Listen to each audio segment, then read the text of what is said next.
when you look at the data Yeah. from all of the curves and stuff, it's a trend line, but like the R squared is like 0.5, 0.6. Yeah. It's really, really inaccurate. Maybe it's 196 minus half of your maturity age.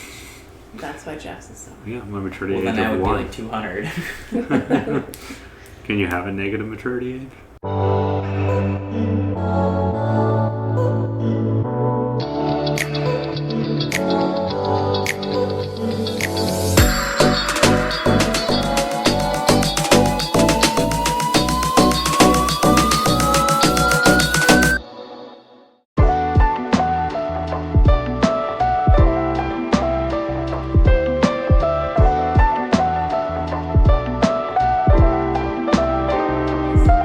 Kind of, to me, opens a new line of discussion of like the reverse splitting it. Like, I am not. Like negative splits? Yeah, I'm not a person that does that well at all, like at all. And I was always a middle 1,000 person, so rowing is a 2,000 meter course. Mm-hmm. So you have the people who specialize in different areas, right? You got your sprinters who are really good at the start and the finish. You got your negative splitters, which was Jeff. So Jeff would go like here, this fast, then this fast, and this fast, and this fast. I was exactly the same. Like, And that's totally fine too. and so What we generally want for individuals is to stay the same or get slightly faster over each interval. Jeff likes to be like, oh, like, why don't you consider negative splitting it? Like, because that never works for me. It has never worked for me. It probably will never work for me. It just So like, what makes you what has your experience shown that negative splitting doesn't work? I get tired, and then my split goes back up.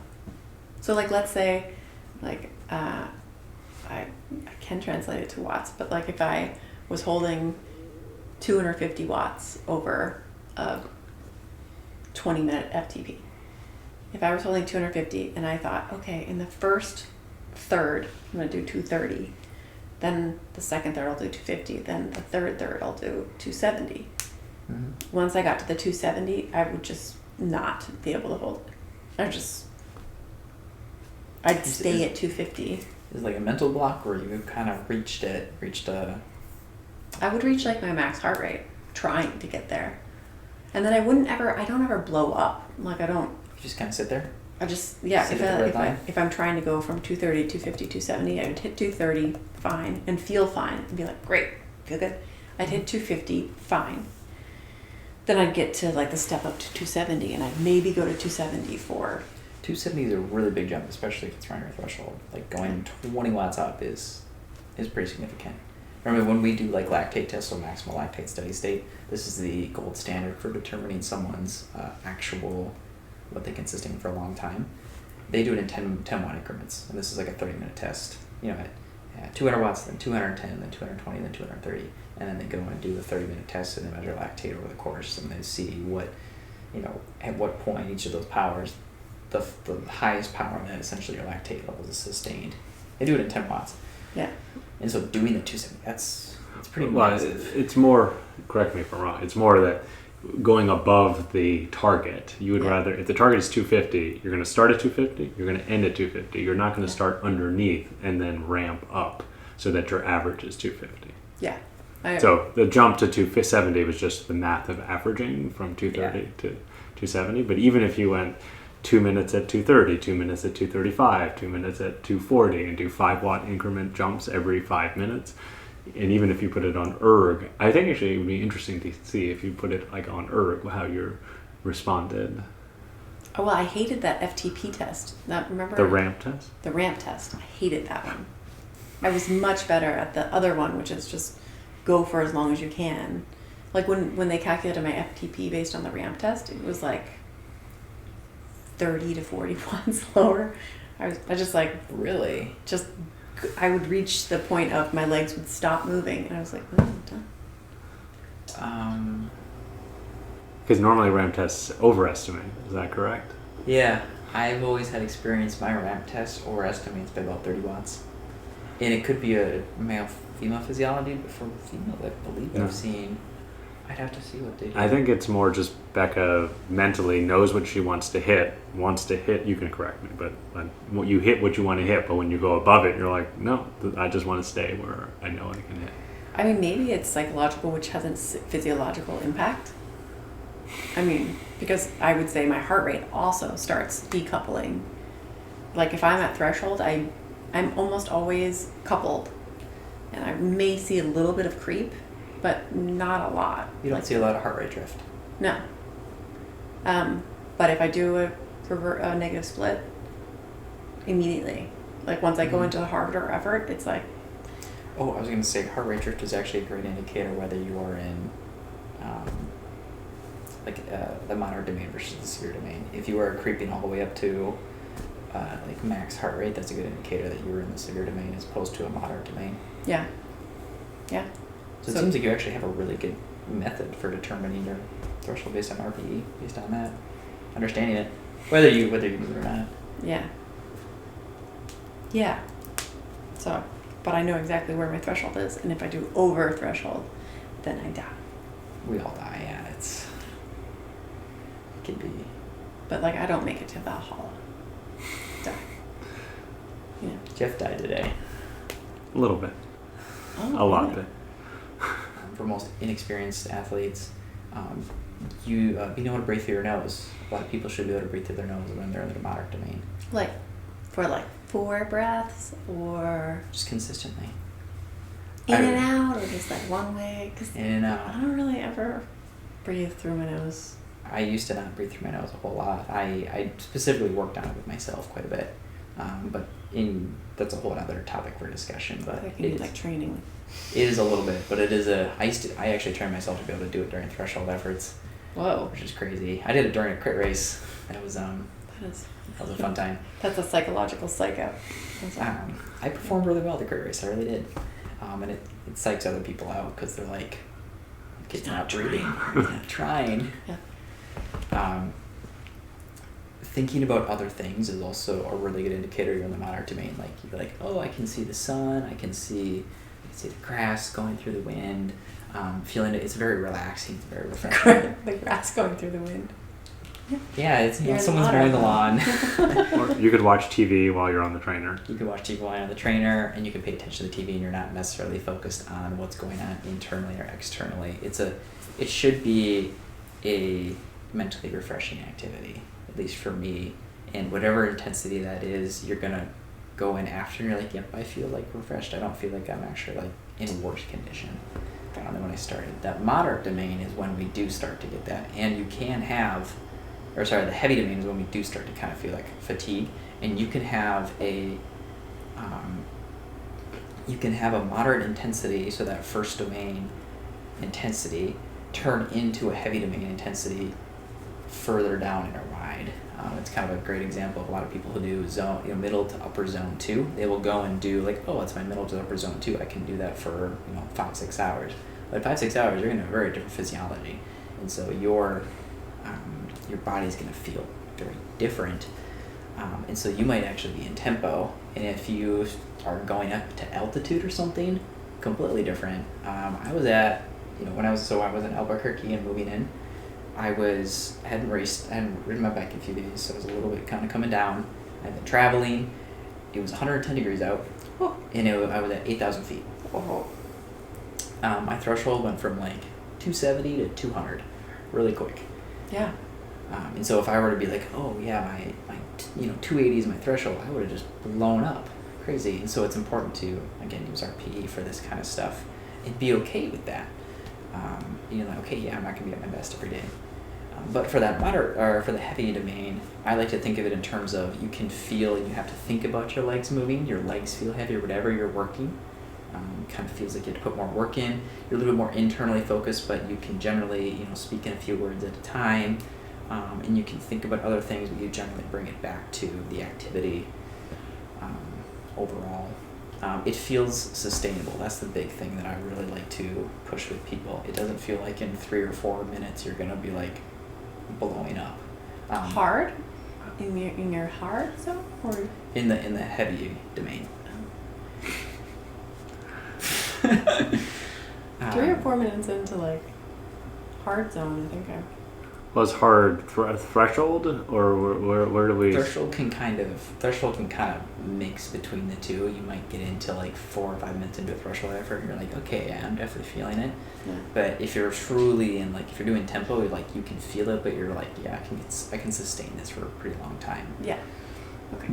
I Eventually. think I was thinking it was the top zone. Oh, the severe domain. Yeah. Severe domain, you're in there for 1 to 2 minutes. All you can think about is when you're going to be done. There's a clock ticking. I tend to get very, like my lungs burn, your legs will burn, especially if you're into a long ride, your legs can really burn. There's generally very heavy breathing. Your breathing starts going out of control. So in the moderate domain, you have pretty good control over your breathing. In the heavy domain, you can still maintain control of your breathing, but it's getting a little bit out of your grasp. In the severe domain, you're just breathing. It's really difficult to regulate it because the carbon dioxide levels in your blood are just skyrocketing. We actually see ventilatory threshold that's very similar to lactate threshold. We can measure the metabolic carbon. You can see spikes in carbon dioxide when that occurs. That's miserable. So it is a very miserable domain. Yeah. We'll see it actually in the ventilatory threshold or ventilation. This is pure ventilation, so liters per minute of the amount of air, nitrogen, oxygen, all the air that you're consuming. We eventually reach normally it's linear with whatever intensity you're doing. So if you're doing 50 liters per minute and 50 watts per minute, 50 watts, 50 watts per minute, it'll be linear. So then you go to 60 liters per minute, you'll go to 60 watts. 70 liters per minute, you'll go to 70 watts. It's linear in that realm. Let's say you hit a threshold at 100. Your ventilation liters per minute might be 110, and then it'll be 130 at 110. It'll be 150. It's still linear, but we have kind of this cross point, so it looks kind of like, I guess you would be looking at it like that if the intensity is increasing on a graph. Interesting. If I have a period of detraining, I'll get upwards in the 190s pretty quick. Yeah. So a lot of times people will see, I like to power to heart rate checks. So I'll sit at like 200 watts and I'll see wherever my heart rate is at or how I'm feeling RPE. And then over time that kind of allows me to see if I'm getting better, but it also allows me at that day to be like, okay, my heart rate is higher for the same power. I feel good. It's an indicator that I'm fresh. I'm ready for an adaptive response. If my heart rate is lower than the power, then it shows that I'm like fatigued. And if RPE also corroborates that, then yes, I am fatigued. But it's also an indicator that my peak heart rate has gone down. But when people detrain, they'll see that sometimes and think, oh, I'm getting slower. Not necessarily, because your peak VO2 max can still be very far up. It's just your heart rate range could be shifted a little bit. Because if you continually train and build up a lot of fatigue, your max heart rate will go down, so therefore your heart rate at a specific power will also go down, and which is why it's important to correlate that to RPE as well. Have the trifecta of data points. I place a heavy emphasis on RPE and power, and use heart rate as more of a third backup. But yeah, I mean, since I got back from a month off and I started inside again, I was like, oh my god, this is hard. And I find that I fatigue based on heart rate. Like, I'm in a group, it's a different categorization system, so I'm with women that are higher ranked and they're better racers, so that might be it, trying to keep up with them, but my numbers are what I would have held easily before. And so like I know it's me and not the group. And like my heart rate is just high quickly, and then I get tired quickly. Because I haven't done it. But heart rate is an indicator of how quickly I'm going to tire out, right? Like if my average heart rate is 172 over a race, then I know I was pretty tired, and I was like constantly seeking rest. It is a really, really good indicator of what's going on internally. That's why a lot of coaches really do like it. Yeah. We have power, which measures external workload. Heart rate, which essentially measures internal workload. Yeah. We have RPE, which I like to use to measure relative intensity and fatigue freshness levels. Yeah. Well, how do you teach a relatively new client about how to pay attention to RPE? Since that's how are we getting into this? You brought up RPE. I thought that this Okay, was so how do I teach a new client my system for RPE? So I generally like to take people, or at least starting them off on the traditional 6-zone model for power, and then I break that down into 3 zones. And physiology, we talk about a 3-zone model of physiology. We have the first domain, the second domain, and the third domain, which correlate to the moderate domain, which is 1. This would incorporate our zone 1, zone 2. We have the heavy domain, which is our tempo sweet spot threshold, so 3 and 4 in the traditional 6-zone model. And then zones 5 and 6 are the VO2 max anaerobic, and sometimes our 7th zone, which is the neuromuscular. That would be like your maximum 5-second sprint. That is in the severe domain of exercise. And I like to use these words moderate, heavy, and severe because I think they're really good physical definition of what people are actually feeling. Yeah. Because when you're in the moderate domain, you're like, yeah, I'm feeling like I'm moderately working out, or it's really easy. I will use a lot of words. I have a little table that I like to share with people at times if they're confused. In that moderate domain, you can talk generally, and obviously each of these domains, there's some overlap in the thresholds that we see, LT1, LT2. They have some overlap. It's not a perfect system that's like directly, if you go 10 watts higher, yeah, you might be able to see, okay, after 10 minutes, yeah, it's a little bit more heavier to do 290 versus 300, but it is a threshold. I should say it's a threshold range. So I like to use a lot of physical cues, again, for the moderate domain. That's talking in control of your breathing for most inexperienced athletes.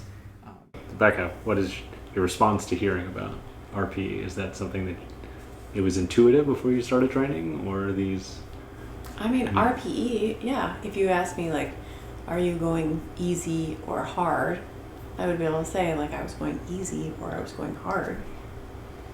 I can do that. No, it's more, but it's changing your mindset. You look like things were somewhat new, like the different zones of RPE. Do you use the Training Peaks RPE scale? Yes, because it asks me to grade stuff, and I do. Do you find that useful? No, but I do it. If Lunden or Jillian were to ask you to do a workout in your 3 out of 10 or 4 out of 10, do you think you could do that? I don't think I could have my numbers in front of me. Like power numbers or heart rate? Either. I think, like, I'm so used to saying I shouldn't feel, in my head I say, like, I shouldn't feel like this is hard because I know that I can sustain a higher effort, either heart rate or watts. But if you took away my numbers, like, I often ride outside without numbers, right? Mm-hmm. And at the end of it, if you ask me, was it a hard ride or an easy ride, I could say it was hard or easy, but I don't know if it would necessarily correlate to what my heart rate was. Mm-hmm. I might coast more. I might go harder on a climb and then coast more on the way down, because I wouldn't be focused on the numbers, because that would bring down your average. Like, yeah, when Jillian, that's a great example of the nuance. Yeah, Jillian asked. I did a zone 2 ride, one of my first rides outside, and I was so focused on trying to hit the heart rate zone that I was, like, constantly frustrated, and I had no fun outside. And I was like, "This is the worst. It's the worst ride." And it's all because I was like I have to get my heart rate down, so I have to coast more. So those zones where I would have enjoyed it, I just didn't, because it was like a gentle downhill, where usually, like, I love gentle downhills. This was like, it's very peaceful, but not when I was trying to make sure my heart rate was in the right zone after going up a hill. So obviously we use those power zones with those heart roads as guidance. Yeah. And they're not 100% for everyone or what they're going to do. If biking ever becomes frustrating like that, that's obviously a good indicator we need to adapt or change something. Because those zone 2 or those zone 1 rides, those endurance rides that a lot of people do, that's at least where I find the fun. That's where, again, it's a refreshing kind of ride. I mean, one thing that I really loved about riding with my friend Barbie that I talked to you about is she and her husband What kind of Barbie would she be if she was a Barbie? She's like warrior Barbie. over your Barbie. She's like covered in tats. She's super lean. She's a killer athlete. Like she's just, she'll go forever. She's incredible. What kind of Barbie would you be? Probably a really mean one. Mean one? I don't know. Boss Barbie. What Barbies are mean. But boss has like the intonation of like you want to be in charge of people. I just want to be in charge of myself. I know, but people gravitate to wanting I'd you be to be a boss. DGAF Barbie. It took me a second. Yeah. I would be. So there's this BuzzFeed quiz we did at work, and it was based on your birth month or birthday. They would give you a Barbie, and so a bunch of people had like President Barbie or Tennis Barbie or like Boss Barbie. I had Ken. Oh. I was like, You're Knuff, You're Knuff. London. I'm Knuff. You're Knuff. Anyway, you were saying about how you enjoy riding with Barbie. Yeah, The sorry. real Barbie. I derailed. Oh yeah. Because every ride that they do, they ride 20 hours a week. 20 hours a week. They a ride lot. a ton. And every ride has something in it. Like every ride has like the zone 1 or zone 2 for 2 hours. But then they work in like a quick sprint against each other, or like they work in some echeloning. And I really like that. It like really appealed to me, that Sure. longer format, but it was just enjoyable. You know, like at the end of the ride, every time I rode with them, I was like, that was fun. Like, Yeah. that was, So that's very similar to kind of how I do, at least my training, my interval sessions. I make sure that all my interval sessions are enjoyable and sustainable, and that's how most of Norwegian athletes and coaches like to say things. Instead of having this completely exhaustive, I used to do 2.5 hours at Sweet Spot, and it would crush me for like the next 4 or 5 days. And I would do them in chunks of 30 minutes each. And it wasn't sustainable for me, and I got really overtrained and fatigued. Now instead I've done a little bit more threshold, which is a little bit higher intensity, back down the time, so I have, more time to do other things. I used to be kind of very like, oh, I want to, do your 2 minutes of rest, do your 3 minutes of rest, or whatever the coach says.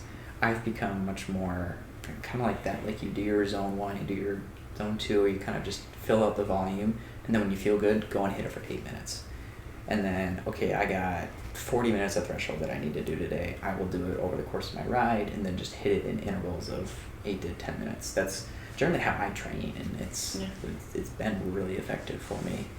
Yeah. And there was rumored that that's how Tadej Beccah was trained for a while. Is he was like, oh, I need to work on my 2-minute power. I'm gonna go and do 2-minute all-out efforts today, and then just whenever I feel good. Or he's like, oh, I'm not feeling great today. He would, skip it and do it again tomorrow. And there's kind of a partial psychology to it, like an athlete who has to feel so good about the performance and knowing that they can do it, and knowing that they just have to let the body rest, recover, and then go and train when they are able to train. It takes a sense of confidence. And I know when I was a younger athlete, I didn't have the confidence in myself. When I was younger, like my freshman year of college, I just felt like I always had to do these massive workouts. This is for my coach too. Like I had to do these massive workouts and prove to myself that I can go and be pro for him. Which he didn't really care. He just cared that I was getting out and riding and having fun. But I was constantly trying to prove something instead of trying to have fun and enjoy it and then push myself when I enjoyed having to push myself.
When you were in high school. Yeah, I was